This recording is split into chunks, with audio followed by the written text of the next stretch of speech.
पिछले पहली मीटिंग होने के बाद से व्हाट्सएप ग्रुप के ऊपर भी और मेल पे और डायरेक्ट फोन के ऊपर भी कई लोगों की क्वेरीज भी थी। उन सारी क्वेरीज को हमने नोट किया और बेसिक ये जानने की कोशिश की कि कहाँ पे कम्युनिकेशन गैप है। उन सारे पॉइंट्स को हमने लिख लिया है और वो मैं अभी आपके साथ में शेयर कर लेता हूँ। देखिए, सबसे पहली बात तो एक चीज को तय कर लें, एनईपी और एफिलिएशन प्रोसेस दोनों हल्का सा कनेक्शन है, लेकिन दोनों को अलग तरीके से समझेंगे हम। पिछली बार क्या हुआ, मैंने स्टार्टिंग में कहा था कि भाई एनईपी के अकॉर्डिंग हमें एफिलिएशन के सिस्टम को चेंज करना पड़ रहा है और ये जो चेंजेस हैं, ये चेंजेस ग्रुप 4 को और सरकार को भी हमने इसके बारे में अवगत करवा दिया है। लेकिन हुआ ये कि जब क्वेरीज आई तो मुझे ऐसा लगा कि एनईपी का प्रोसेस क्या होगा, उस प्रोसेस को और एफिलिएशन के प्रोसेस को लोगों ने दोनों को एक साथ समझ लिया और थोड़ा कंफ्यूजन उसके कारण हुआ। तो सबसे पहले जब हम बात डिस्कशन स्टार्ट करते हैं, उससे पहले एक चीज हम क्लियर कर लें, हम एनईपी के बारे में अभी बात नहीं कर रहे हैं। एनईपी, मेजर, माइनर, एमडीसी के पेपर क्या होंगे, उसको सारे दिमाग से उस चीज को निकाल दें। अभी मैं जो डिस्कस करने वाला हूं, सबसे पहले केवल और केवल एफिलिएशन के सिस्टम को बात करते हैं। पहली बात कि एफिलिएशन के नए फॉर्म की जरूरत क्या पड़ी। ये बात बिल्कुल ठीक है, एनईपी का कनेक्शन सिर्फ यहां पे इतना रहेगा कि चूंकि एनईपी के अंदर एक ड्रास्टिक चेंज हुआ, मेजर चेंज हुआ, उस मेजर चेंज होने के कारण हमें इंस्पेक्शन भी वापस करने पड़ रहे हैं और फॉर्म भी नए सिरे से भरवाने पड़ रहे हैं। पहले इस बात को समझ लें कि चेंज क्या है, फिर एनईपी को हम बिल्कुल निकाल देंगे। तो पहला पॉइंट जो आता है, जो क्वेरी भी बार बार थी कि सर जब हम फॉर्म भरने बैठते हैं, स्टार्ट करते हैं, तो पहले ऑप्शन आता था बीए, बीकॉम, बीएससी और साथ में उसमें सीट्स या सेक्शन साथ में लिखे रहते थे। अब बीए का ऑप्शन नहीं आ रहा है, बीकॉम का ऑप्शन नहीं आ रहा है, बीएससी का ऑप्शन नहीं आ रहा है। आप इस बात को, सबसे पहले इस बात को क्लियर कर लें, बीए, बीकॉम, बीएससी ऑप्शन नहीं मिलेगा अब, क्योंकि इस सिस्टम के अंदर चेंज कर दिया गया है। खाली बीए नहीं है, अब बीए के अंदर स्पेसिफिक सब्जेक्ट होगा। जब भी आप फॉर्म भरना स्टार्ट करेंगे तो सबसे पहले ऑप्शन आएगा, आप बीए के लिए अप्लाई करना चाह रहे हैं, बीएससी के लिए करना चाह रहे हैं या बीकॉम के लिए करना चाह रहे हैं। मान लेते हैं आपको बीए का कोर्स चलाना है, आपके यहाँ पे बीए की परमिशन मिली हुई है, तो सबसे पहले आप उसमें जब जाएंगे फैकल्टी में, तो आपको सब उस फैकल्टी के अंदर लिस्ट मिलेगी बीए।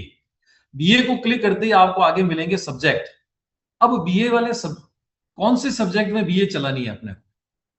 पहले बीए के अंदर जैसे मान लीजिए एनओसी के अंदर 6 सब्जेक्ट दिए हैं, तो आपकी जो बीए चलती थी वो 6 सब्जेक्ट में चलती थी। 6 सब्जेक्ट का मीनिंग ये हुआ, मान लेते हैं आपके कॉलेज को 2 सेक्शन अलॉट हो रखे हैं 80-80 के, यानी 160 सीट है। 160 सीट बीए के लिए है और जो 6 सब्जेक्ट हैं, वो 6 सब्जेक्ट उन 160 के बीच में बंटता था। किसी में 40 है, कोई 20 लेता है, कोई 60 ले रहा है, तो वो सब सब्जेक्ट में बढ़ जाते थे।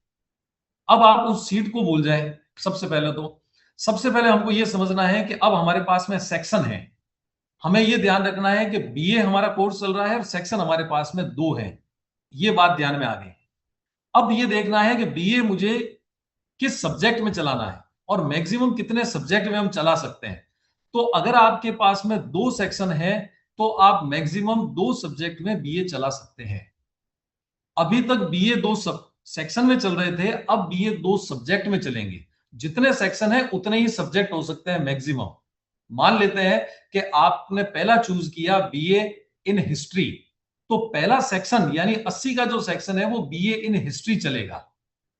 फिर जैसे ही आप ऐड मोर करते हैं तो दूसरा वापस पूछेगा आपसे कि दूसरा क्या सब्जेक्ट लेना चाहते हैं।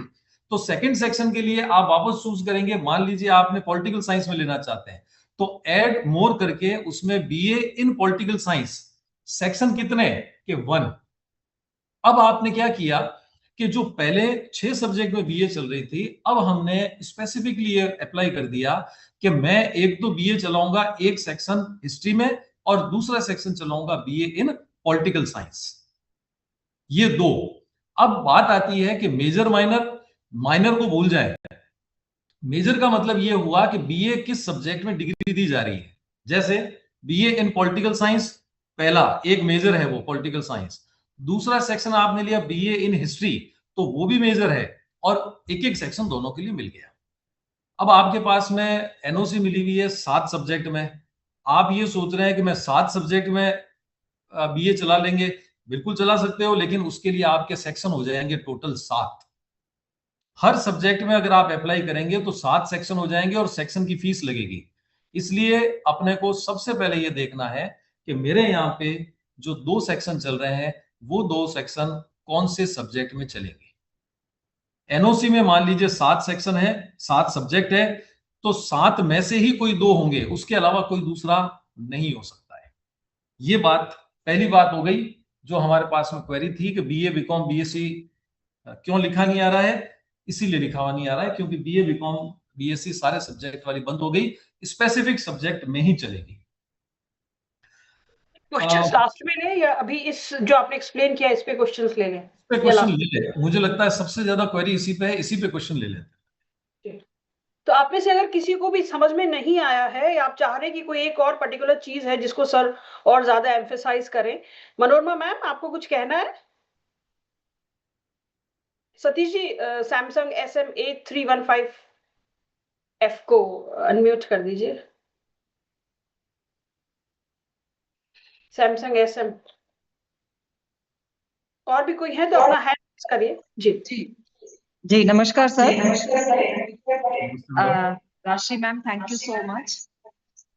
एक जो क्वेरी थी सर, जैसे अभी सेक्शन जो आपने बताया वो बहुत क्लियर था। आपके दो मोबाइल ऑन है वहां पे, मुझे लग रहा है इसलिए इको हो रहा है। जी सर, वो एक्चुअली दो सिस्टम से मैं बाहर जाके बात करता हूं। हाँ सर, अब हाँ जी जी सर, क्वेरी ये थी कि हिस्ट्री में मान लीजिए मेरे पास 160 बच्चे हैं जी, तो वो 2 सेक्शंस काउंट होंगे?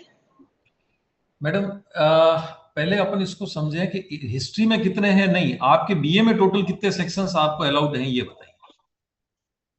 भी 7, 5, 15 है। ये इसलिए हो रहा है साथियों, इसमें हम लोग काफी लोगों को कंफ्यूजन है, स्थिति क्लियर किसी की नहीं हो पा रही है कि रेगुलर सर्विस प्रोबेशन कंप्लीट होने के बाद की लिखनी है पहले। मैं थोड़ा सा स्पष्ट करने का प्रयास करूंगा। हम लोग नॉर्मली वे में यदि देखें तो आप जब ज्वाइन पर सब्जेक्ट एक सेशन काउंट होगा, नंबर ऑफ स्टूडेंट्स नहीं है। मैडम अभी बीए के कितने सेक्शन यूनिवर्सिटी की ओर से आपको परमिशन दे रखी है?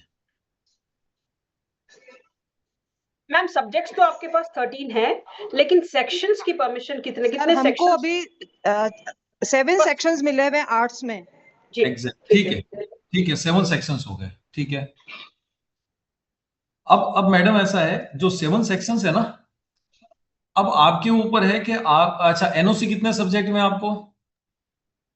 13 है सर शायद। 13 है, ओके जी हाँ, तो 13 में से किसी भी 7 में कर मैडम। सकते अब आपको 13 सब्जेक्ट में से किसी भी 7 सब्जेक्ट के ऊपर या 13 में से जिसमें आप चाहें 7 सेक्शन चला सकते हैं, पर हर सेक्शन अलग सब्जेक्ट का होगा। जब आपके 2 साल कंप्लीट होते हैं, जब आपका जी आता तो उसमें अब आपके पास मान लीजिए 180 है, तो आपके 2 सेक्शन यानी 80 प्लस 80 160 जो होंगे, 2 सेक्शन आपके पॉलिटिकल साइंस के हो गए। रेगुलर यानी स्थायी तो हुआ, यानी आपको स्थायी कर दिया गया है। किस डेट से स्थायी?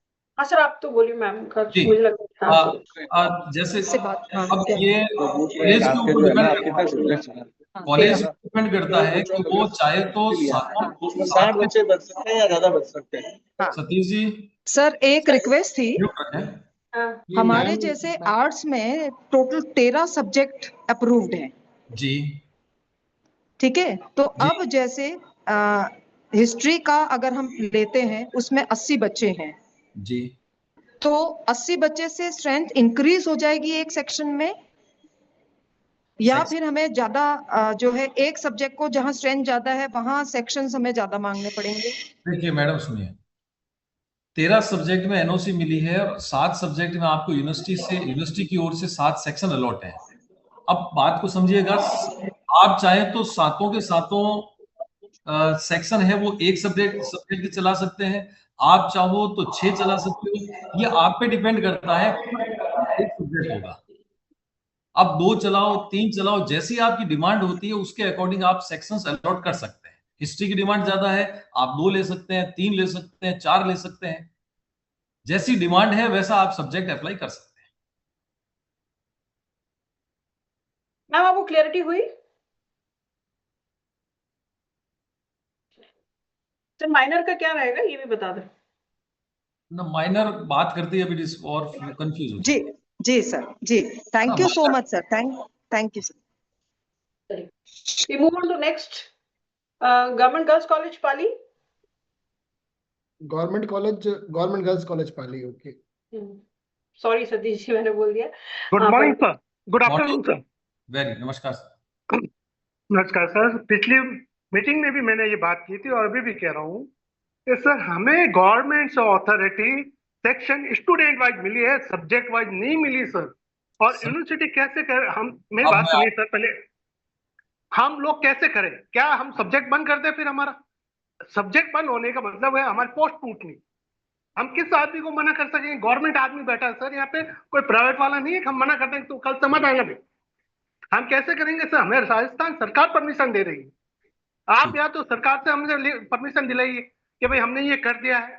दूसरा, मैं कहीं क्वेरीज भेज रहा हूँ और हमें ये कहा जा रहा है जवाब दिया जाएगा, लेकिन दुर्भाग्य मैं फिर उस दिन भी कहा था और आज भी कह रहा हूँ, राजसी मैडम ने उस दिन कहा था नहीं जवाब मिलता है। 4 दिन हो गया, मेरा लेटर भेजा हुआ है, उसका एक जवाब तक नहीं आ रहा है। ऑनलाइन को भेज रहा हूँ तो वो कह रहा है एप्लीकेशन से करो, एप्लीकेशन कर रहा है एग्जामिनेशन सेक्शन के करो, तो फिर कैसे क्वेरी पुट करें सर हम लोग? अच्छा डॉक्टर साहब, अब इसी को स्पेसिफिक बात करते हैं। देखिए, आपके यहाँ पे स्टूडेंट वाइज दे रखा है, 100 स्टूडेंट्स का एक सेक्शन है ना आपके? ये म्यूट हो गए सर 100 का एक है। 100 का एक है ना? तो अब आप देखिए, एक ही बात है डॉक्टर साहब, आप एक सेक्शन 100 का बोलो या 100 स्टूडेंट बोलो या एक सेक्शन 100 का बोलो, एक ही बात है ना सर? बात बहुत डिफरेंस है। अभी आप यदि सब्जेक्ट की बात कर रहे हैं, हिस्ट्री को एक सेक्शन दे दूं मैं? आपकी सारी बात को डिस्कस कर रहे हैं डॉक्टर साहब, अपन इसीलिए तो बैठे हैं। देखिए, एक बात क्लियर हो गई कि जब मैं ये बोलता हूं कि एक सेक्शन के लिए एक सब्जेक्ट, क्योंकि मेजर तो आपको लेना पड़ेगा, अब वो 40 का हो, 60 का हो या 100 का हो, कोई फर्क नहीं पड़ता है। आपके यहाँ पे अप्रूवल अगर एक सेक्शन की है, 100 की है तो 100 का चलेगा, 80 की है तो 80 का चलेगा, उसमें कोई दिक्कत नहीं। चलिए, वो कोई दिक्कत नहीं। अब आते हैं, अब मान लीजिए आपके यहाँ पे 7 सब्जेक्ट के टीचर है। देखिए, ये जो प्रॉब्लम है ना, ये केवल आपकी नहीं है, ये तो हमारी भी यही है ना, हमारे भी तो सारे सब्जेक्ट चल रहे हैं। अब हमें भी हिस्ट्री, पॉलिटिकल साइंस करना पड़ रहा है, कहीं पे वर्कलोड ज्यादा है, कहीं वर्कलोड कम है, इसका कोई दिक्कत नहीं है, किसी को घर भेजने की जरूरत नहीं है।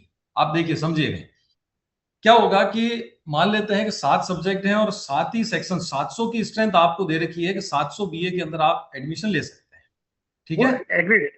अब क्या होगा कि हमने जो किया है, यहां बताता हूं। जैसे मेरी हिस्ट्री का वर्कलोड है, यहाँ पे 6 टीचर हैं और वर्कलोड बनता है 200 पीरियड का। तो हमने क्या किया कि एक सेक्शन जब एनईपी के अकॉर्डिंग चलेगा तो 79 पीरियड का एक वर्कलोड मोटा मोटा हमारा बनता है, जब तीनों एनईपी के अनुसार चलेगा। तो हमने हिसाब लगा लिया कि 80 का एक सेक्शन हुआ तो हम मैक्सिमम कितना पढ़ा पाएंगे जीएस में, 8 into 3 कर लिया, तो ज्यादा से ज्यादा हम 3 सेक्शन से ज्यादा मेरे इस सब्जेक्ट में मैं नहीं चला पाऊंगा, ठीक है? तो डिपेंड करता है, सबसे पहले तो आपके जितने डिपार्टमेंट है, डिपार्टमेंट का वर्कलोड निकाल लें। किसी में 3 टीचर हैं, किसी में 5 है, किसी में 10 है। आप मान के चलिए गवर्नमेंट आपको वर्कलोड उतना ही सैंक्शन करती है जितने टीचर है। अभी मिक्स करके वर्कलोड हो रहा था, अब आप इंडिविजुअल वर्कलोड डिपार्टमेंट का निकालेंगे। जैसे आप मान लेते हैं आप हिस्ट्री के टीचर हैं और आपका वर्कलोड है 80 पीरियड का वर्क टोटल, तो आप कितना प्रपोज कर पाएंगे? एक सेक्शन प्रपोज कर पाएंगे बीए इन हिस्ट्री का। पॉलिटिकल साइंस में वर्कलोड मान लीजिए 160 पीरियड का वर्क, इतने टीचर हैं आपके पास, तो पॉलिटिकल साइंस में आप ऑफर करेंगे 2, किसी में 2, किसी में 1। आप अपने टोटल वर्कलोड, सैंक्शन पोस्ट का वर्कलोड निकाल लें, उसके अकॉर्डिंग आपके सेक्शन निकल जाएंगे। और किसी भी टीचर को जाने का नहीं है, हर सब्जेक्ट वाइज आपका उसके अंदर कोर्स चलेगा उसमें।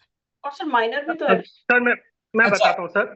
दूसरा, कुछ मान लीजिए वर्कलोड ऐसा है कि आपका वर्कलोड हो रहा है 100 पीरियड का, लेकिन एनईपी के अकॉर्डिंग क्या बनेगा, 80 पीरियड बनेगा। तो वहां पे क्या होगा कि माइनर पेपर जब चलेंगे और एमडीसी जब चलेगा, उसका वर्कलोड भी शेयर होगा उसके अंदर। पर मैं वो अभी इसलिए नहीं बोल रहे हैं क्यों कंफ्यूजन रहेगा, अभी सिर्फ मेजर पे बात करते हैं। जी डॉक्टर साहब, अब बताइए और आगे। अब मैं ये कह रहा था सर कि आपने कह दिया हमारा भी वर्कलोड है, हमने डिसाइड कर लिया कि भाई हमारे, जैसे साइंस के अंदर बात कर रहा हूँ, एक ही है बॉटनी का सेक्शन, 80 एक ही सेक्शन है। अब मैं बॉटनी, हाँ बोलिए, बॉटनी चलूं, फिजिक्स चलूं, अब मैं उसके हिसाब से मेरे को देखना पड़ेगा ना सर। मैं वर्कलोड आपको तो मेरा यदि मैं आपको गवर्नमेंट ने दे रखा उसी का करूंगा। मैं ज्यादा आपको होता है तो हम सॉल्यूशन डिमांड करते हैं। डॉक्टर साहब अभी ज्यादा होता सॉल्यूशन बताता हूँ। बॉटनी के कितने टीचर हैं, कितना वर्कलोड है आपके पास? है एक टीचर है सर हमारे, एक पोस्ट है बॉटनी की, एक सैंक्शन जूलॉजी, एक पोस्ट केमिस्ट्री। सैंक्शन पोस्ट कितनी है? एक सर, एक ही है? सब्जेक्ट्स में एक एक एक है। ही है सर, तीनों ही सब्जेक्ट में एक एक है? तीनों ही सब्जेक्ट में एक एक है। हाँ तो सर एक तो मेजर हो गया, एक माइनर हो गया, एक एमडीसी भी तो हो फिर एक जाएगा। सब्जेक्ट कहाँ जाएगा मैम दूसरा? मान वो लीजिए बॉटनी लिया, जूलॉजी, केमिस्ट्री कहाँ जाएगा? बॉटनी, जूलॉजी, केमिस्ट्री, हाँ तीनों है हाँ, ऐसे। एक वो सेक्शन डॉक्टर मेडिकल। साहब, बता रहा हूँ सब चीजों के सॉल्यूशन है। जिस चीज को आप जानना चाह रहे हैं हम लोगों ने उन्हीं चीजों को किया है, इसलिए मैं बता रहा हूँ आपको है इसमें। देखिए क्या होगा कि आप एक सेक्शन, अब ये डिमांड करती है कि आपके पास बच्चे की डिमांड क्या आती है। BSc in chemistry, BSc in political, sorry botany, BSc zoology, BSc mathematics. आपके पास में सबसे ज्यादा जिसकी डिमांड है वो बीएससी का एक सेक्शन आपके पास में चलेगा। ठीक है, अब क्या होगा कि अब आप कह रहे हैं कि भाई मैंने बॉटनी में चला दिया तो केमिस्ट्री वाला टीचर कहां जाएगा? केमिस्ट्री के अंदर जब वो माइनर सब्जेक्ट लेगा ना, तो माइनर का वर्कलोड इसमें है, तो माइनर का वर्कलोड उसके अंदर आ जाएगा। अच्छा, दो ले सकता है सर। माइनर भी एक की बजाय दो ले सकते हैं। जब दो लेंगे तो एक जो बॉटनी वाले ने एक माइनर लिया केमिस्ट्री, और कुछ बॉटनी के बच्चों ने ले लिया जूलॉजी, तो जूलॉजी का वर्कलोड आ गया उसके अंदर। तो सारे यही तो पूछा था सर मैंने उस दिन भी। एग्जैक्टली, बिल्कुल माइनर सब्जेक्ट बच्चा मेजर के अलावा माइनर जो बच्चे का बॉटनी वो अलग बच्चा एक ले सकता है। एक बच्चा बॉटनी का है मेजर में। बिल्कुल। देखिए अब क्या हुआ कि जैसे ही हमने माइनर को उस दिन छेड़ा ना, अभी एक्चुअल में चल क्या रहा है, चल रहा है एफिलिएशन प्रोसेस। अब एफिलिएशन प्रोसेस के अंदर जैसे ही माइनर को और मल्टीडिसिप्लिनरी को हम वर्कलोड को डाल दें, क्या होता है, कंफ्यूजन क्रिएट हो गया। इसलिए ये माइनर की कहीं वर्कलोड की प्रॉब्लम नहीं है। इसलिए पहले अभी अपन क्या करते हैं कि एफिलिएशन पर्पज से जब हम फॉर्म भर रहे हैं तो इस बात को सबको क्लेरिफाई हुए या नहीं हुए कि बीएससी बीकॉम बीए नहीं आएगा, अब सब्जेक्ट वही आएगा, बीएससी केमिस्ट्री आएगा, बीए हिस्ट्री आएगा। इसलिए इसको भूल जाएं कि बीए बीकॉम बीएससी कहीं पे लिखा हुआ आएगा। इस पे कोई कंफ्यूजन हो तो कोई बताए।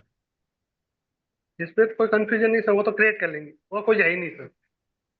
और देखिए सर कि आप कह रहे हैं प्रॉब्लम सॉल्व नहीं होती, हम तो आ गए आपके पास प्रॉब्लम सॉल्व करने। एफिलिएशन ने नहीं सुनी, ऑनलाइन ने नहीं सुनी, तो हम डायरेक्टली डीन एकेडमिक्स और एनईपी कोऑर्डिनेटर्स बैठ के सुन रहा है आपकी प्रॉब्लम और सॉल्व कर रहा है।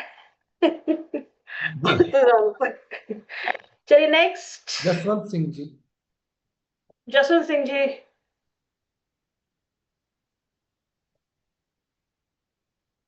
हाँ बोलिए। हेलो।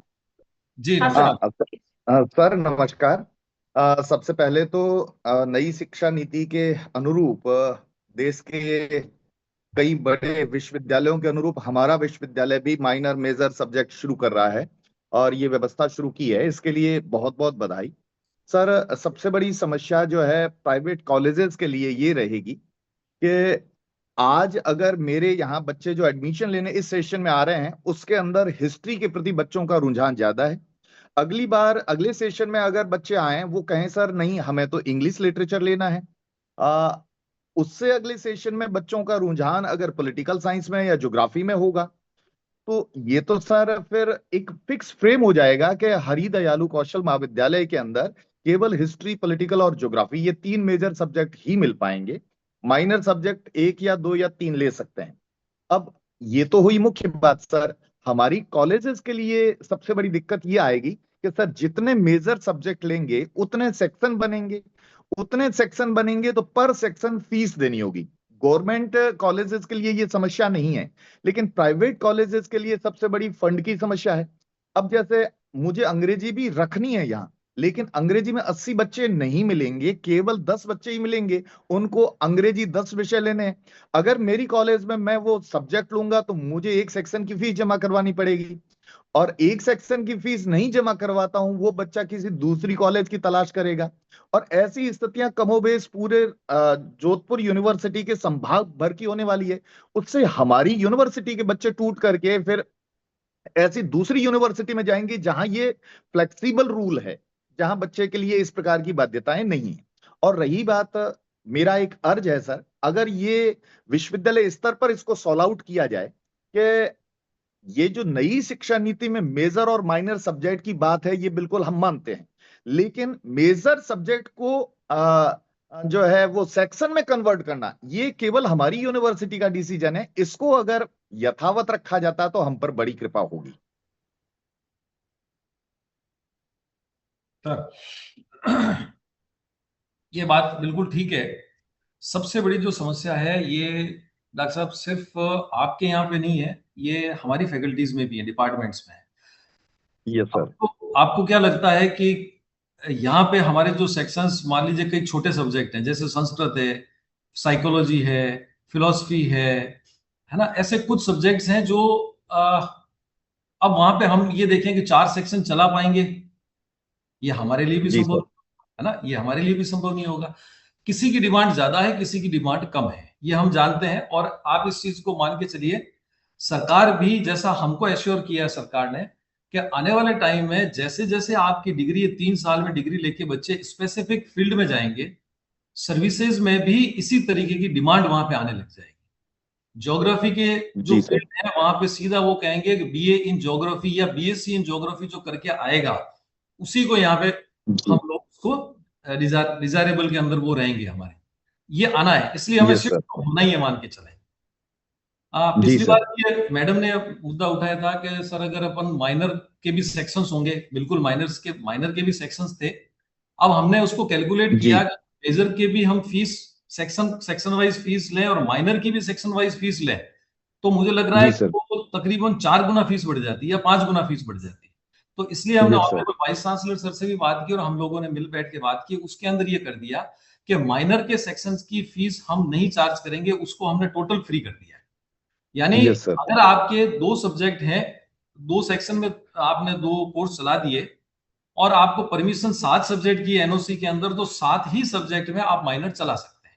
अब माइनर उसके अंदर बच्चे ने कोई 10 ले रहे हैं, कोई 20 ले रहे हैं, उससे 5 सेक्शन बन रहे थे, वो वेव ऑफ कर दिया, जी। उसके अंदर हम सेक्शन में काउंट नहीं करेंगे। ये तो बात हो गई उस वर्ग यस ग्रुप। सर। अब ये बात बिल्कुल सही है कि ये चैलेंज है कि इस साल मेरे यहाँ पे कौन से 2 सब्जेक्ट चलेंगे, बच्चों की डिमांड क्या आएगी मुझे भी नहीं पता अभी, जी सर। आपको भी नहीं पता होगा, हर एरिया की अपनी डिमांड होगी। Yes sir. फ्लेक्सिबिलिटी है, हम लोग आपके हर समस्या के साथ में है, जितना फ्लेक्सिबल हो पाएंगे हर चीज को हम, हाँ जो मेन रूल है उस पॉलिसी को नहीं हट पाएंगे, अदरवाइज जितना फ्लेक्सिबल हो पाएंगे हम उसकी पूरी कोशिश करेंगे। मान लीजिए आपने 3 सेक्शन अप्लाई किए, तीनों अलग अलग सब्जेक्ट में किए, लेकिन आपको बाद में मालूम चला कि मेरे नंबर ऑफ एप्लीकेशंस हैं वो 2 सब्जेक्ट में ही है, अब आप चेंज जी करना सर। चाहते हैं, अगर आप अप्लाई जी। करेंगे, हम इसी फॉर्म के अंदर आपकी जब आईडी पासवर्ड डालेंगे वहां पे एक ऑप्शन दे देंगे कि आप चेंज करना चाहते हैं, तो उसको किसी भी समय आप बाद में चेंज कर पाएंगे। ये तो जी इस सर। साल के लिए। नेक्स्ट ईयर भी अगर मान लीजिए इस बार आपने हिस्ट्री पॉलिटिकल साइंस में 2-2 सब्जेक्ट चला दिए और नेक्स्ट ईयर आपकी डिमांड आती है कि नहीं इस बार मैं एक सब्जेक्ट चेंज करना चाहता हूं, तो आप अगर उस चेंज करना चाहेंगे तो वो भी चेंज कर देंगे, कोई दिक्कत नहीं यस। है। हमको सेक्शन से मतलब है, अंदर सेक्शन के अंदर आप क्या चलाना चाहते हैं वो आप फ्री है, टोटल फ्लेक्सिबिलिटी है, और जितना आप चाहेंगे उतने फ्लेक्सिबल अपन इसके अंदर हो जाए, क्योंकि ये टिपिकल सर। चीज है, हमको खुद को समझने में और यूनिवर्सिटी में लगने में 2-2.5 महीने लग गए, तो आपको भी ये सब समस्याएं आएगी, हम दुष्वंत सर, आप बात कर रहे थे 10 स्टूडेंट्स इन इंग्लिश, तो वो 10 स्टूडेंट्स को आप मेजर सेक्शन ना लेके माइनर में कर सकते हैं। आप चाहें तो इंग्लिश को चला सकते हैं as a literature, as a subject, और माइनर ले ले आप, अच्छा कोई इशू नहीं आएगा। बीए नहीं पॉलिटिकल साइंस विद इंग्लिश आ जाएगा उसका।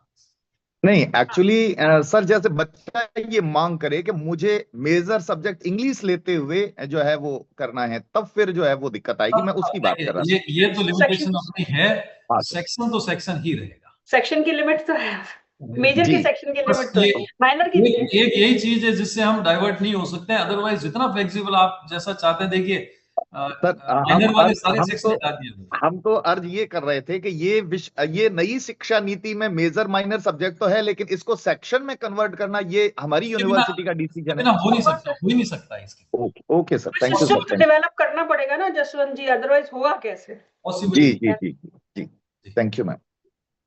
वेलकम। ये डॉक्टर प्रवीण कौन है? Government college Pipar city. अच्छा ठीक, government college Pipar city, unmute करें अपने आप को।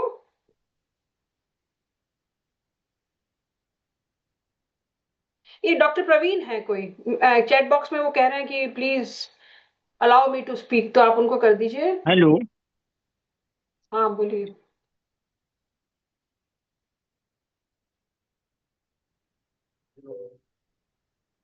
ये अनम्यूट नहीं कर पा रहे हैं अपने आप को। Government college Pipar city. अगले मैम ले लेते जगदीश मेरतवाल। चलिए बोलिए जगदीश जी। हेलो, नमस्ते मैडम। नमस्ते, कॉलेज बताया जगदीश जी। हाँ, आदर्श महिला बीएड कॉलेज मैडम, आदर्श महिला टीटी कॉलेज बिलड़ा से बात कर रहा हूँ। फरमाए सर। हाँ मैडम, ये जानकारी चाह रहा था कि हमारे जैसे बीएड कॉलेज है तो क्या हमें एफिलिएशन फॉर्म भरना है ऑनलाइन? अभी एक मिनट, मेरे ख्याल से अभी इस टॉपिक को अभी अपन नहीं लेंगे, क्योंकि एक ही विषय के ऊपर हम क्वेरीज ले रहे थे। बीए, बीकॉम, बीएससी और सेक्शन की बात चल रही थी। अभी इसको वापस नेक्स्ट टॉपिक पे आते हैं। जगदीश जी वापस आते हैं आपके पास, है ना? बीएड वाला मैटर हम बाद में डिस्कस करते हैं जी। नमस्ते। मेरे ख्याल से गवर्नमेंट पिपाट। जी सर। बोलिए। नमस्ते मैम।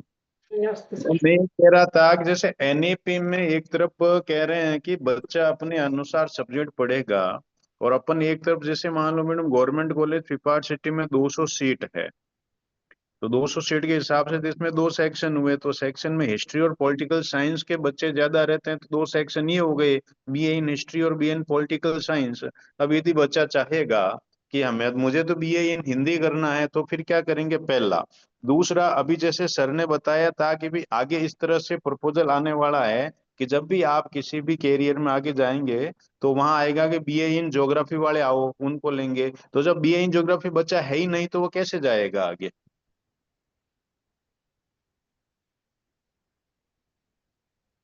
हेलो।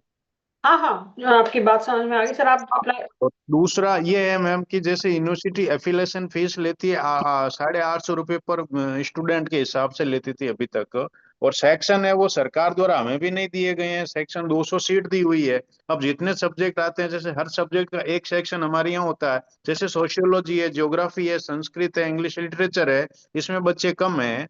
तो ये बच्चे चाहेंगे नहीं हमें तो बीए इन इंग्लिश लिटरेचर करना है या बीए इन ज्योग्राफी करना है, माइनर सब्जेक्ट वो नहीं लेंगे, तो फिर वो बच्चे कहाँ जाएंगे?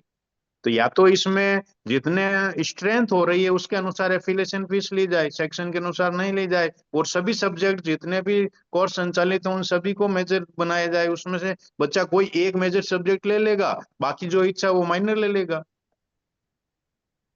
ठीक है मैडम। और सर एक मिनट, और उसके बाद में हमारे कॉलेज का मैंने मेल भी किया था, सतीश जी को फोन भी किया था, बात भी हुई थी, भेज दिया था। पुराने जो आईडी और पासवर्ड है उनसे एफिलिएशन फॉर्म नहीं खुल रहा है, न्यू रजिस्ट्रेशन करने के बाद में भी खोला, उसमें भी नहीं खुल रहा है। ठीक है, ठीक है।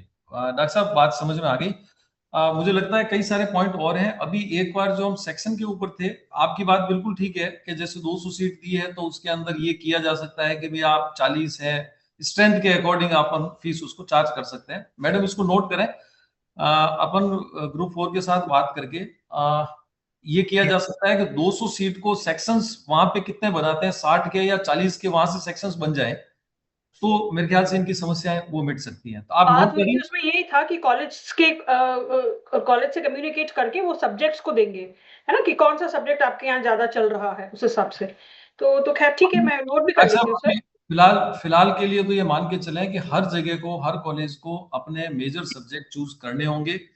अगर 5 बच्चे इंग्लिश के आते हैं और 5 बच्चे अपने कॉलेज में ज्योग्राफी के आते हैं, तो 5 के लिए पूरा सेक्शन नहीं चल पाएगा, लेकिन वो माइनर के रूप में ले सकता है। सर डिपार्टमेंट द्वारा भी कम से कम 10 बच्चों का एक सेक्शन, जिस सब्जेक्ट में कम से कम 10 बच्चे हो गए हैं तो उसको एक सेक्शन मान लिया जाता है।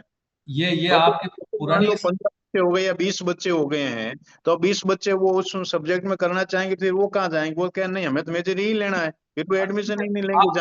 जहां पर वो सब्जेक्ट मेजर होगा वही लेंगे। डॉक्टर साहब आप 20 बच्चे हैं, एक सेक्शन ले सकते हैं, पर गवर्नमेंट से परमिशन मिलेगी तो ले सकते हैं, कोई दिक्कत नहीं है। आप 20 गवर्नमेंट नहीं, डिपार्टमेंट ने खुद ने परमिशन दे रखी है ना 10 बच्चों पे एक सेक्शन की। 10 से कम है तो वो सेक्शन नहीं माना जाएगा, 10 से ज्यादा है तो सेक्शन माना जाएगा। कौन से डिपार्टमेंट की बात कर रहे हैं आप? कॉलेज एजुकेशन एजुकेशन डिपार्टमेंट की ना? तो जी। ठीक है, ठीक है, तो 20 आपका की वो रूल चलेगा। 20 के ऊपर एक सेक्शन बनेगा। ये आपकी पुरानी जो स्कीम थी, डॉक्टर साहब समझें इस चीज को। अब हम एनईपी नए सिस्टम में जा रहे हैं।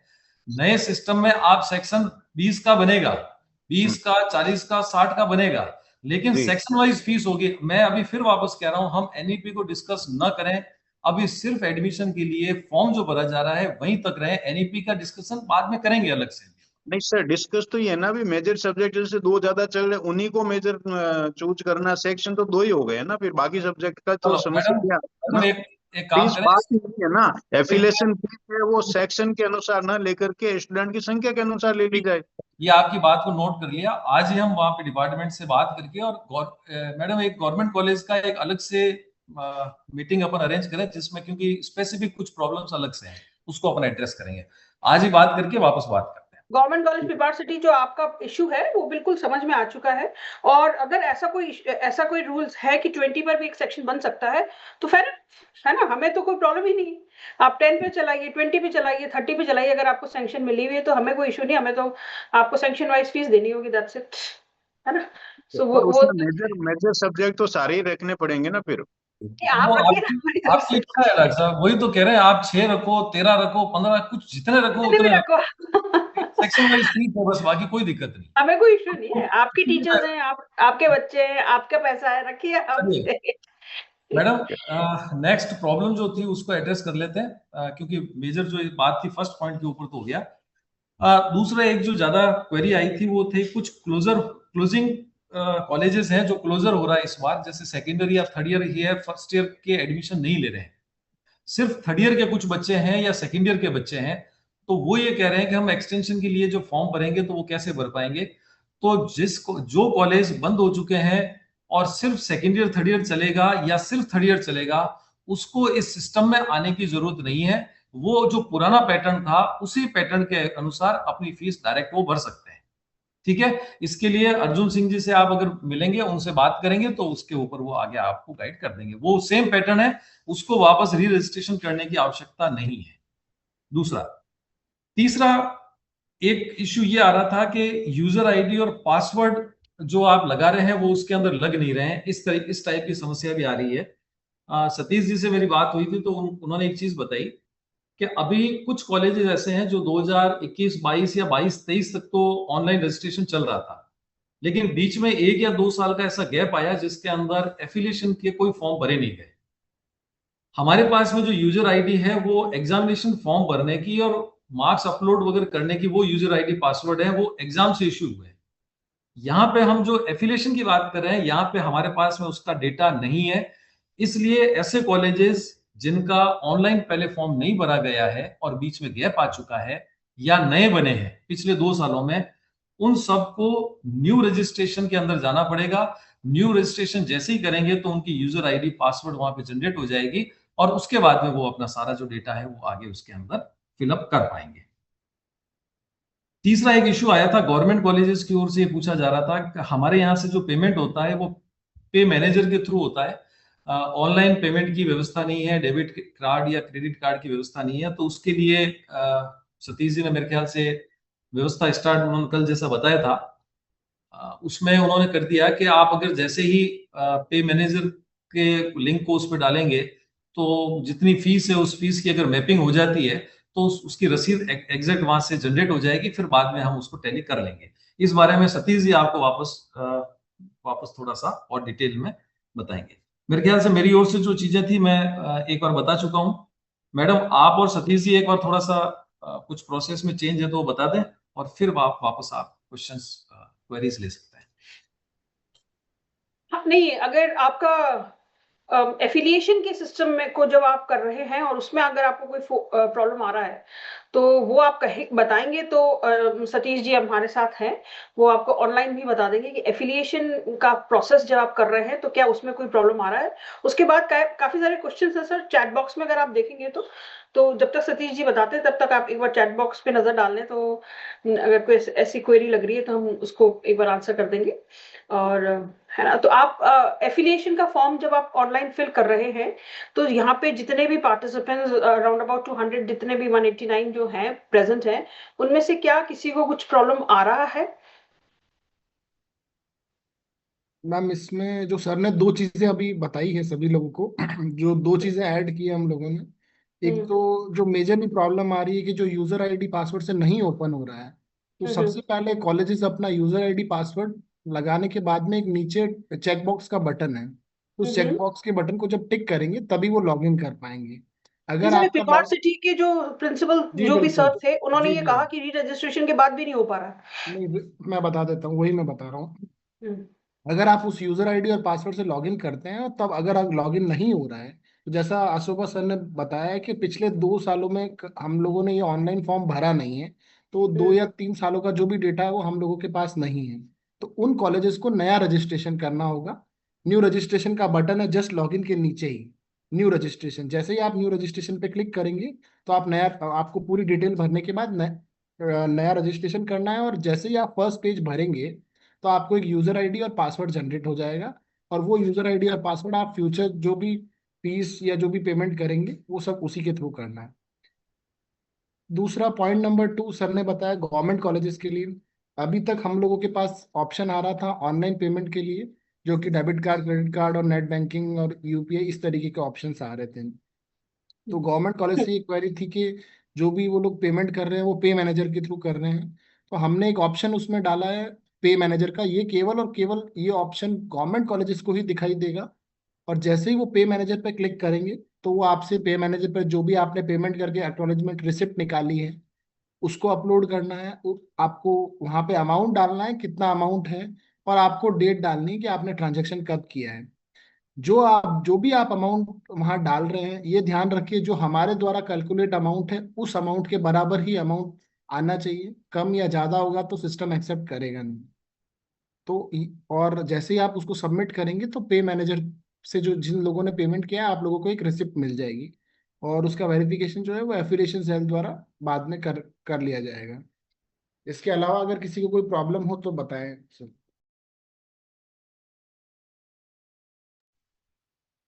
गवर्नमेंट कॉलेज पाली एक डॉक्टर प्रवीण जोगचंद है। मैडम एक बार बीएड की भी बात कर लें। बीएड कॉलेज के लिए अभी एनईपी उसके अंदर बीएड में लागू नहीं है, इसलिए फॉर्म तो उनको ऑनलाइन ये भरना ही है, क्योंकि फीस वगैरह सारी इसी के थ्रू भरी जाएगी।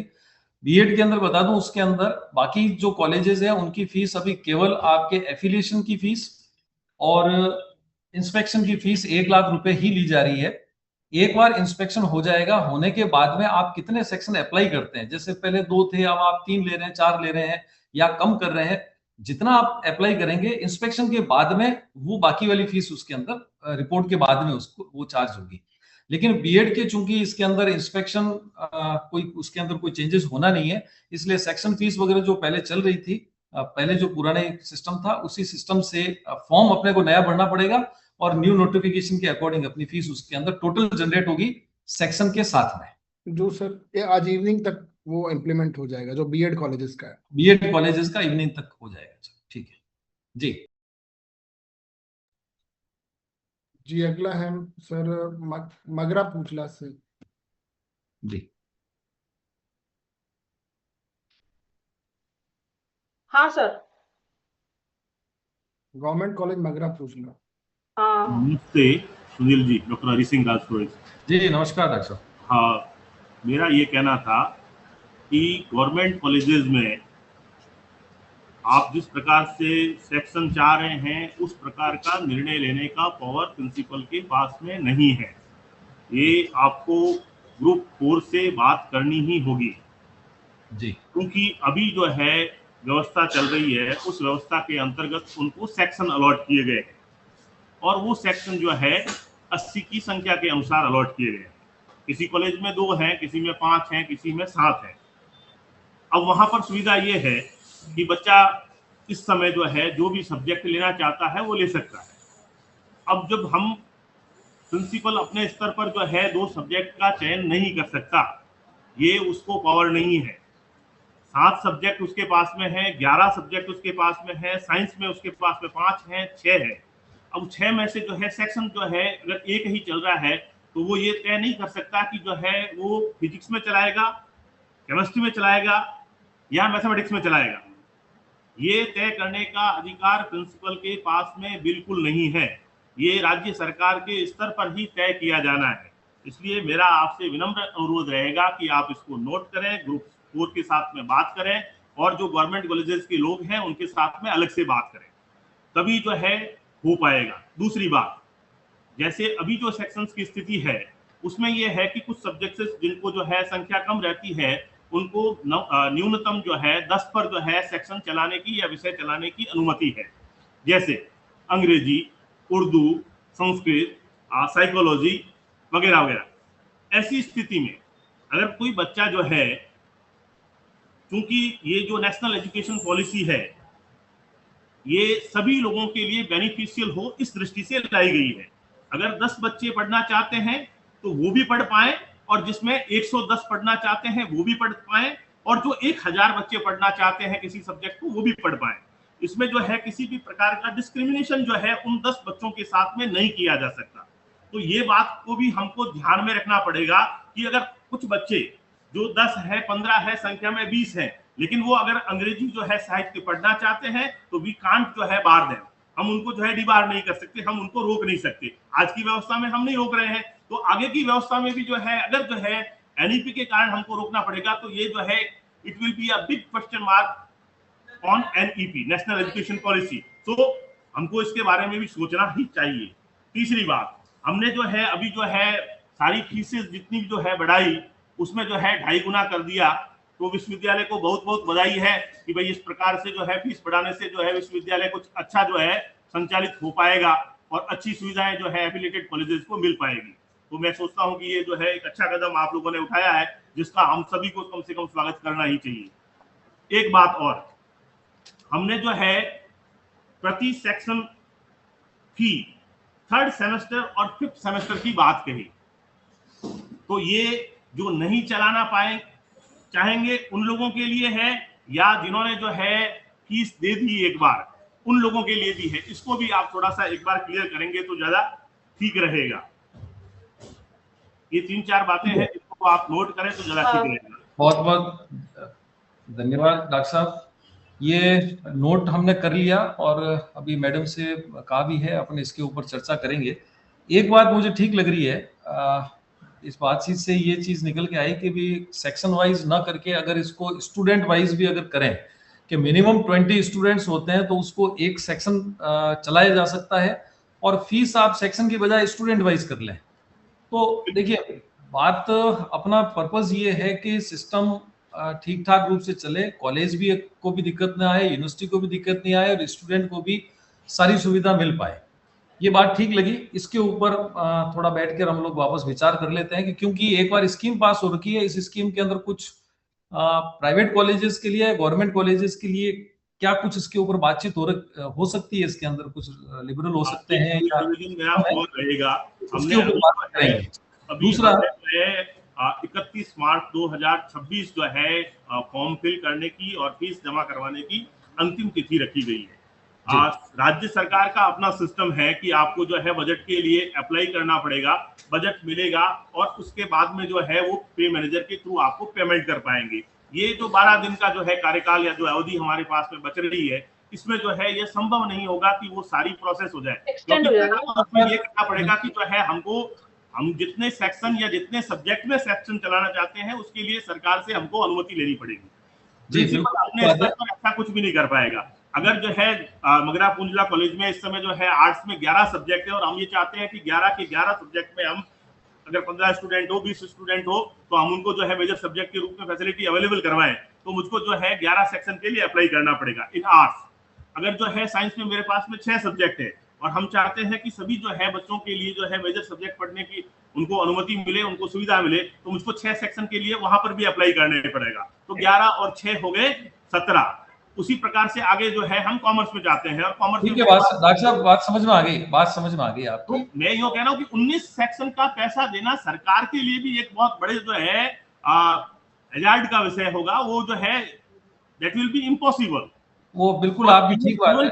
जो है प्राइवेट कॉलेजेस, भाई अपन जो है जितना फीस अपन बढ़ा चुके हैं और 60,000 रुपए प्रति सेक्शन के हिसाब से लेना चाह रहे हैं, और हम लोग जो है बच्चों की फैसिलिटी के लिए, university is for the facility of जो है बेनिफिशियरी ऑफ द जो है स्टूडेंट्स। अगर हम बच्चों के लिए बैठे हैं तो फिर हमारा जो है भाई पैसा कहाँ से आएगा, बच्चा ही तो देने वाला है, तो उसको भी कहीं ना कहीं हमको कंसीडर करना चाहिए। बिल्कुल बात समझ में आ गई, बिल्कुल बात समझ में आ गई, नोट कर लिया मैंने, अप्रिशिएट किया उस बात को कि भी हम कोशिश करते हैं कि इसके अंदर कैसे क्या थोड़ा फ्लेक्सिबल हो सकते हैं। वो फ्लेक्सिबल आज हम वीसी साहब अगर आते हैं तो हम लोग टीम बैठकर बात यहाँ पर भी करेंगे और ग्रुप 4 में भी बात करेंगे। जी जी। और दूसरा ये था मैडम, एक सेकंड, दूसरा ये था कि सेकेंड ईयर और थर्ड ईयर के लिए सेक्शन फीस की बात की गई थी।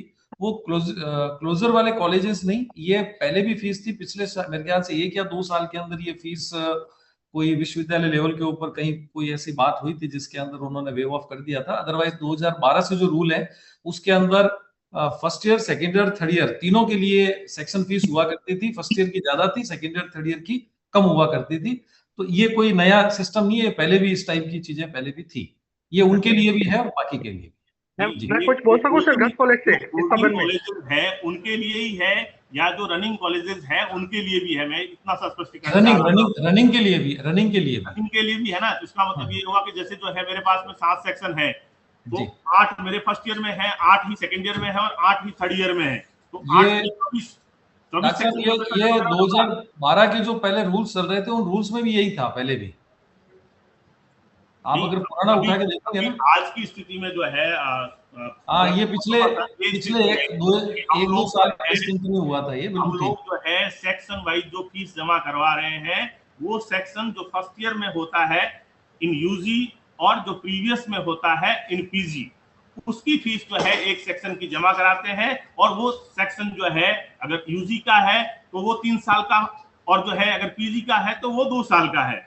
आज की जो स्थिति है या अभी जो आप जो स्पष्ट कर रहे हैं उसके हिसाब से ये हुआ कि यूजी में आपको 3 वर्ष के लिए 3 बार की फीस एक साथ में जमा करवानी होगी, ये स्थिति हो रही है। तो वो जो है 2.5 गुना तो हुआ, 2.5 मल्टीप्लाइड बाई जो है 3 और हो जाता है। सर मैं इस पर स्पष्टीकरण चाह रहा हूँ। ठीक है, ये मुझे कुल मिला के बात थोड़ा सा आज की अपने डिस्कशन से ये चीज आ रही है कि सेक्शन वाइज न जाके स्टूडेंट वाइज अगर इस सिस्टम के अंदर अपन एनईपी में स्टूडेंट वाइज चलेंगे तो उसके अंदर ज्यादा सुविधा रहेगी सभी लोगों के लिए।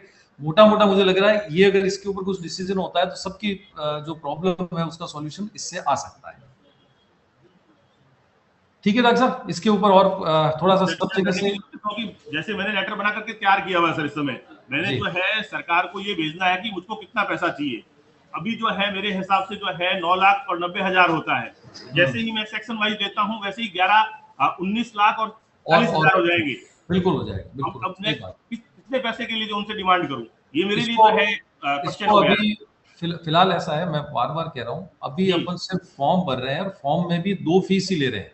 नंबर 1 एफिलिएशन फीस और number 2 inspection fees. Section fees इसीलिए नहीं रखी क्योंकि इसके अंदर अभी तक कैलकुलेशन कई तरीके की होनी है।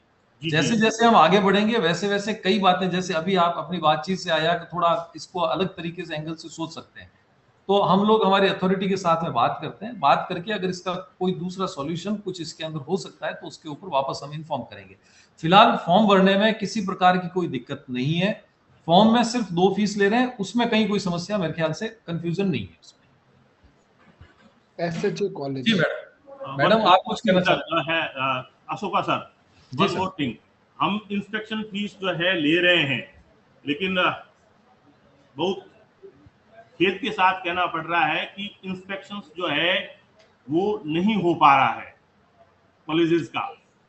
फीस तो जो है हम हर बार ले रहे हैं, लेकिन जो है इंस्पेक्शन टीम जो है कॉलेजेस में आनी चाहिए, वो इंस्पेक्शन टीम जो है कॉलेजेस में नहीं पहुंच रही है।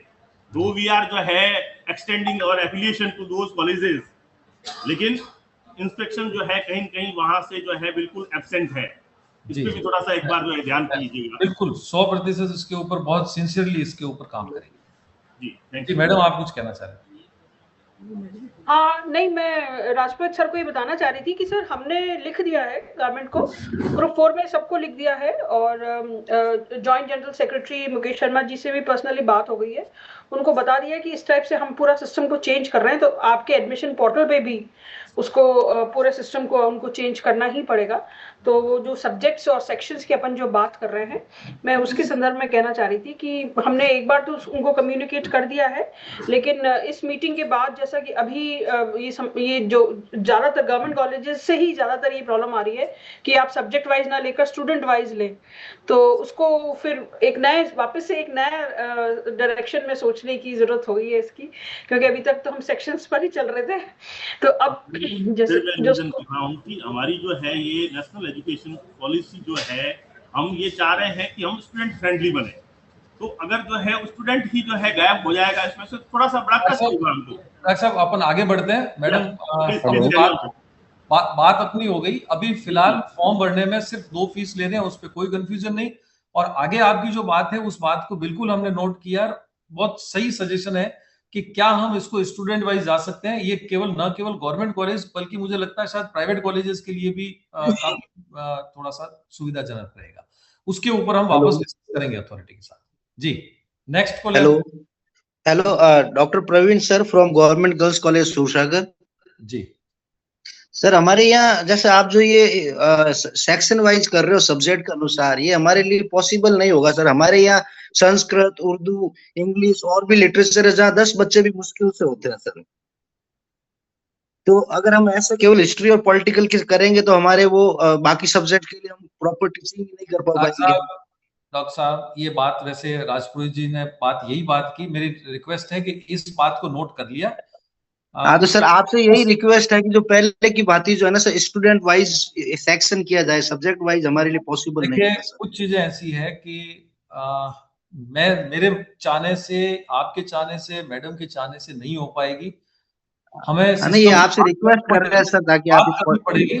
मैं वही कह रहा हूँ, हमने नोट कर लिया इस बात को, हम बात करेंगे इसके ऊपर।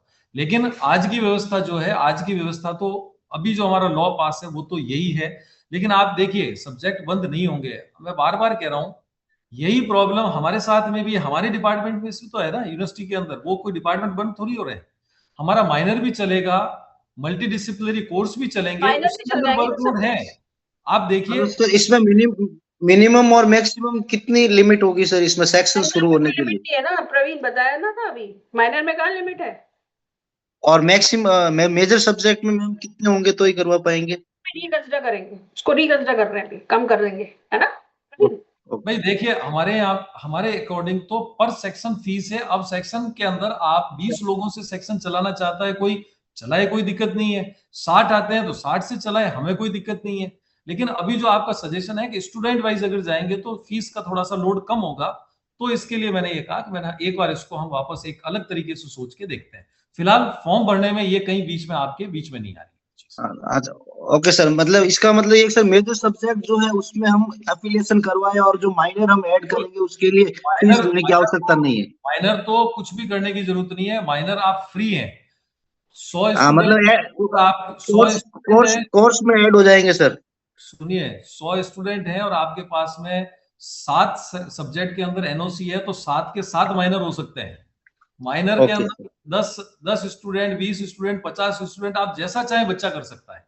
उसका सेक्शन वाइज जो सिस्टम था हमने हटा दिया, क्योंकि उसका फीस का लोड भी ज्यादा बढ़ रहा था। उस सारे सेक्शंस को हमने हटा दिया। जोधपुर से नहीं जाओगे आप, जोधपुर में रहोगे।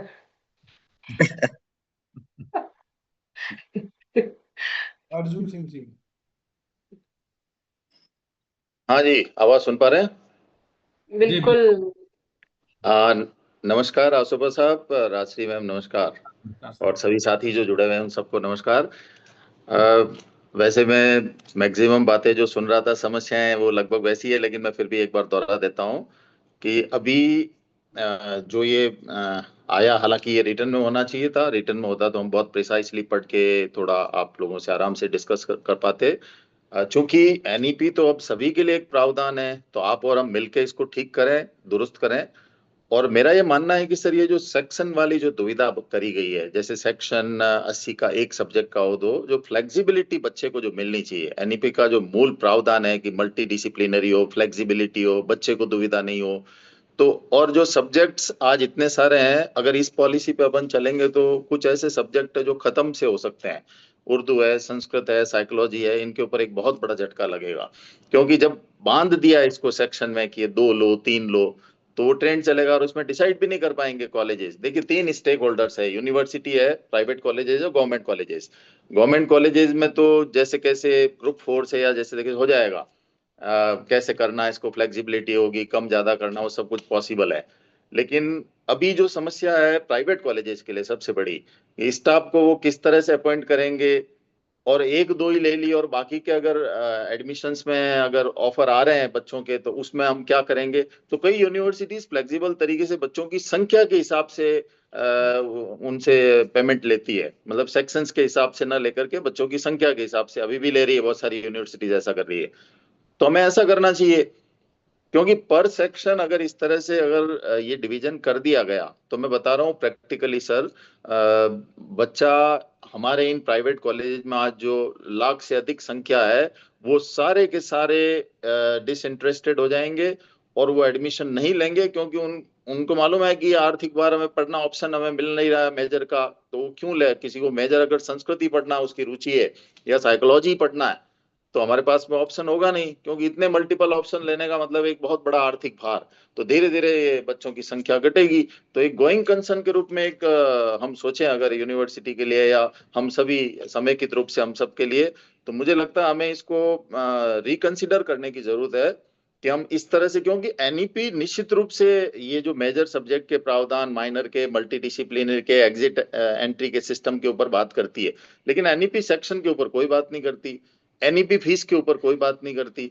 हमारे मित्र हरि सिंह जी ने कहा भाई प्राइवेट कॉलेजेस के ऊपर जो बढ़ाया गया शुल्क तो इससे यूनिवर्सिटी ग्रो करेगी। तो मित्र हैं हरि सिंह जी, थोड़ा विनम्र निवेदन करना चाहूंगा कि प्राइवेट कॉलेजेस यूनिवर्सिटीज जुड़े हुए ऐसे संस्थान हैं जो लंबे समय से विश्वविद्यालय के आर्थिक सहयोग के लिए हमेशा तत्पर रहते हैं और एजुकेशन के लिए भी एक बहुत बड़ा वर्ग विद्यार्थियों का यहाँ से लाभान्वित होता है और बड़ी संख्या में विद्यार्थी यहाँ से निकलते हैं। लेकिन इस पॉलिसी से मुझे निश्चित रूप से लगता है सर कि बच्चों का रुझान कम होगा और एक तरह से मैं समझता हूँ कि कई सब्जेक्ट्स जो पनपने वाले हैं आने वाले समय में वो पूरे पूरे समाप्त हो सकते हैं। तो इसको संख्या के हिसाब से रखा जाए या इसके कैटेगराइजेशन ABC के बड़े सेक्शन का ये, छोटे सेक्शन का, मिडिल सेक्शन का ये, कुछ शुल्क कम भी किया जाए।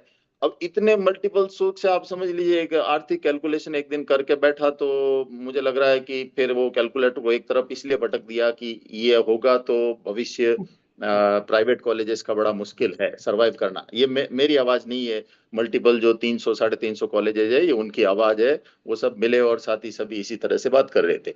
तो जब एनईपी किसी तरह से फीस और इनके ऊपर सेक्शंस के ऊपर उनका कोई किसी डॉक्यूमेंट में कहीं भी नहीं लिखा, मैंने भी पूरा पढ़ा है। हाँ, सब्जेक्ट्स का ये जो आप कर रहे हैं बहुत अच्छी एक पहल है, मैं खुद भी अप्रिशिएट करता हूँ कि विश्वविद्यालय इसके ऊपर आगे बढ़ रहा है, हमारा सहयोग चाहिए तो हम भी उसमें आगे तत्पर हैं। तो फ्लेक्सिबिलिटी दी जानी चाहिए सर, संख्या को इस तरह से बांधना कि 80 का एक ही देना, जबकि इतने सारे लंबे समय से हमने कई सब्जेक्ट ले रखे हैं, अब 13 ले रखे हैं, किसी ने 10 ले रखे हैं, 9 ले रखे हैं और उनकी एक पूरी इकोलॉजी सेट है। कई स्टाफ 10-10 सालों से, 15-15 सालों से काम कर रहे हैं। अब अगर संख्या की गणित में 25, 50, 60 और 80 के चक्कर में कई स्टाफ हटाने भी पड़ जाएंगे तो ये तो एक बहुत बड़ा कैओस क्रिएट हो जाएगा और विश्वविद्यालय को भी लॉन्ग रन में मैं ये मानता हूं कि it will be a great loss economically और कई सब्जेक्ट से वो क्रश हो जाएंगे। और वो जो फ्लेक्सिबिलिटी है कि बच्चा किसी भी चीज को पढ़े, अलग अलग पूल बना करके, मैं तो कह रहा हूँ ये मेजर माइनर के साथ में जो सब्जेक्ट पूल है वो क्या है, कैसे होगा, कितने मल्टीपल उसमें बने हुए हैं, उसके ऊपर अभी कोई प्रकाश नहीं। और महीने 1.5 महीने बाद तो अभी एडमिशन की तो क्वेरी आनी शुरू हो गई, तो अभी ये कुछ सारा असमंजस वाला है सर। तो आप प्रयास कर रहे हैं, ये सराहनीय है, हम भी साथ हैं आपके। लेकिन ये जो प्रश्न, विभिन्न प्रश्न जो तीनों स्टेक होल्डर से उठ रहे हैं, गवर्नमेंट कॉलेज से, विशेषकर प्राइवेट से, अब यूनिवर्सिटी को तो कोई फंडिंग अलग से कोई करनी नहीं है, तो जैसे भी सब्जेक्ट बनाओ, जैसे टीचर रखो, चल जाएगा।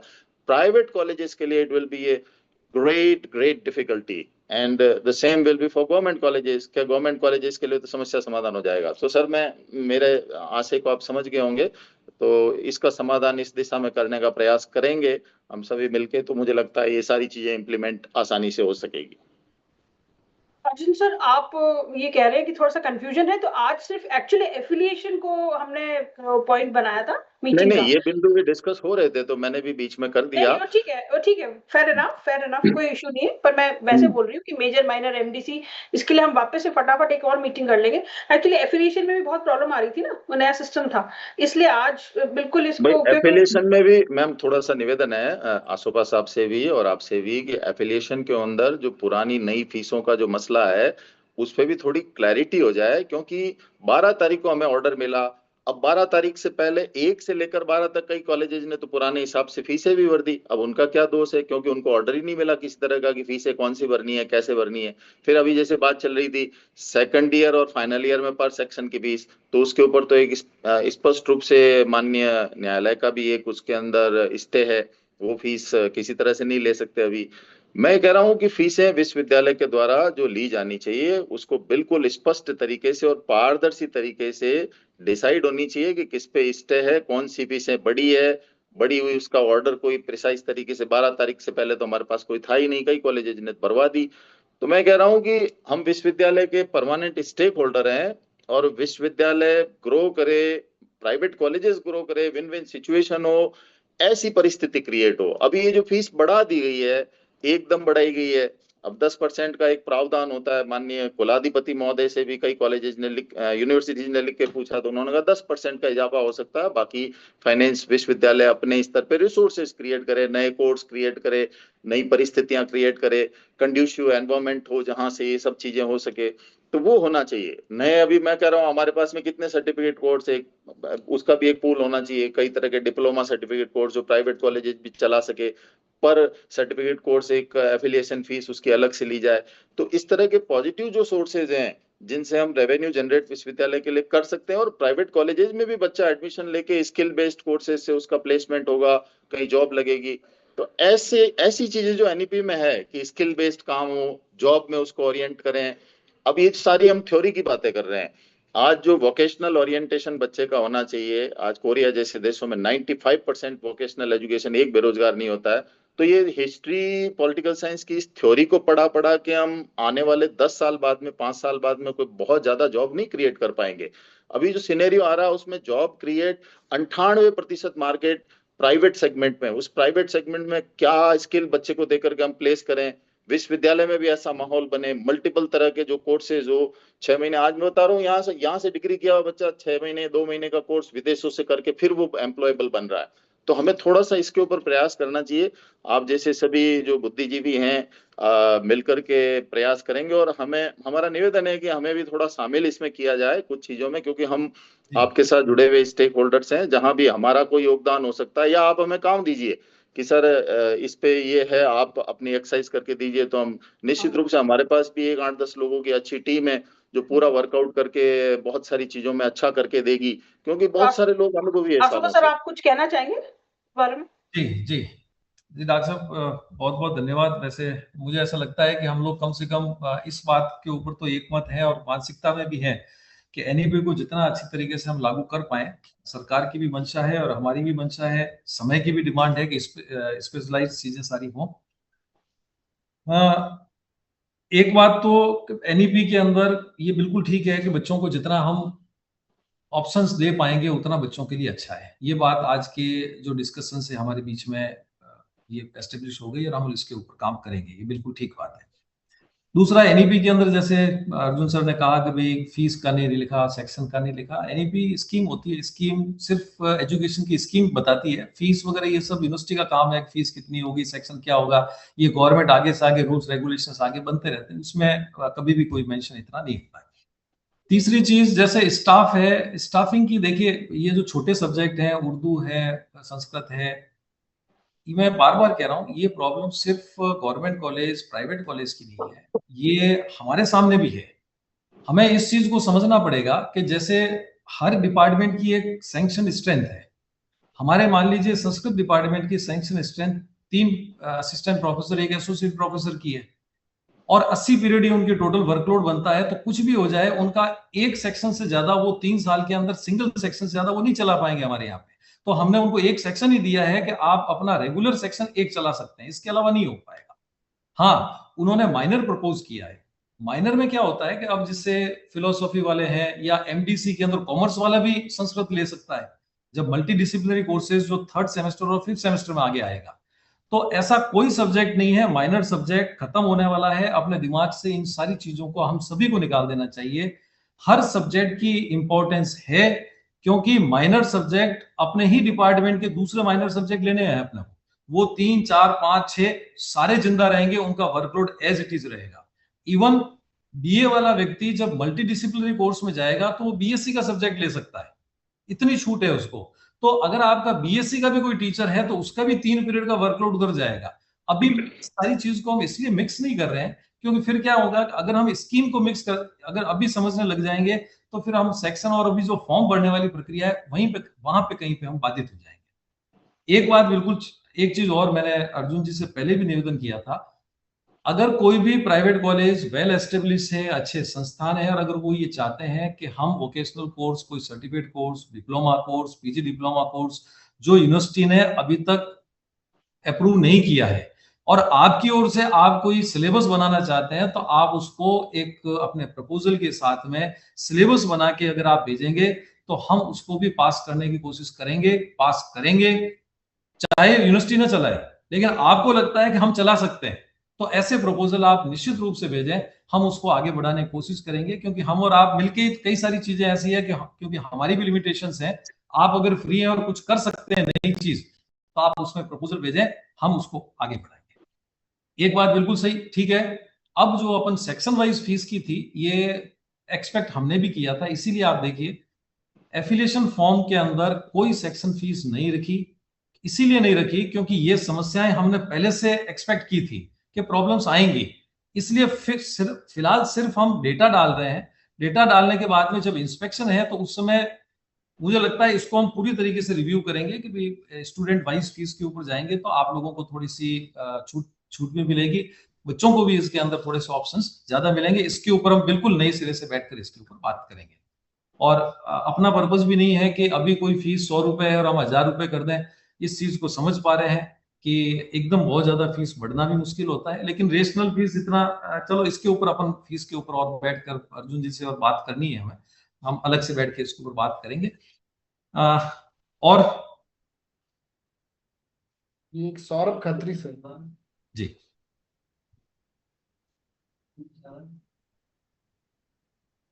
Saurabh Khatri. Good morning sir. Morning sir Saurabh ji. Sir एक छोटा सा इसी कड़ी में मैं मतलब एक और अपनी तरफ से सजेशन डाल रहा था कि जैसे ये तो बेस्ट ऑप्शन अगर हम पर बच्चे पर जाते हैं, वरना सर अगर सेक्शन में भी मेजर माइनर की लेयरिंग कर देना अगर हम, तो ये एक और एंगल है, अगर उस पर बात नहीं हो पाती है तो ये मेरी तरफ से सजेशन था इतने सारे क्वेरीज को सुनते हुए कि जिनको छोटा चलाना है सेक्शन तो वो उसके एक छोटे काउंट को लेकर के और उसकी एफिलिएशन फीस में थोड़ा चेंज आ जाए और सेक्शन का काउंट बदल जाए। ये दूसरा एंगल एक और एज अ सॉल्यूशन को हम लोग ट्रीट कर सकते हैं। बिल्कुल ठीक बात है, बिल्कुल ठीक बात है जी सर। ये एक छोटा सा सजेशन था इस कंक्लूजन में। और दूसरा एक छोटा क्वेश्चन ये है सर कि बीबीए और बीसीए में भी मेजर माइनर का ऑप्शन होगा क्या? मैडम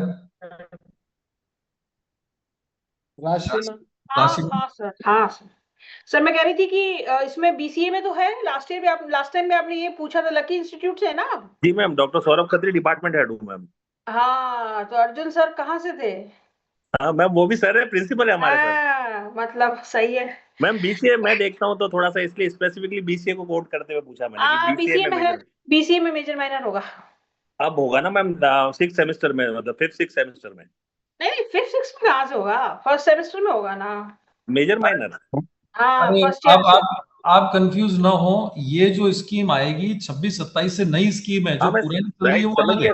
समझ गया सर। तो नया सिलेबस और उसमें मेजर माइनर उस हिसाब से बनाया जाएगा, ये कहना चाह रहे हैं आप? हाँ बिल्कुल, सिलेबस बन गया है, आप हमारी एसी होगी फिर सबके साथ शेयर कर लेंगे। राइट। है ना?